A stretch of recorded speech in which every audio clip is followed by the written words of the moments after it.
大家好，今日為大家介紹點樣用呢一部錄音介面。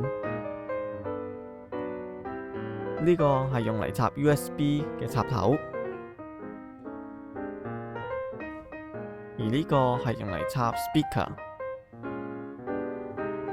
呢個係插 XLR 頭嘅插口。依家就示範點樣用呢部錄音介面卡。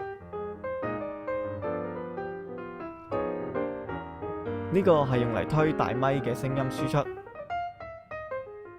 向左扭聲音會較細，向右扭聲音會較大。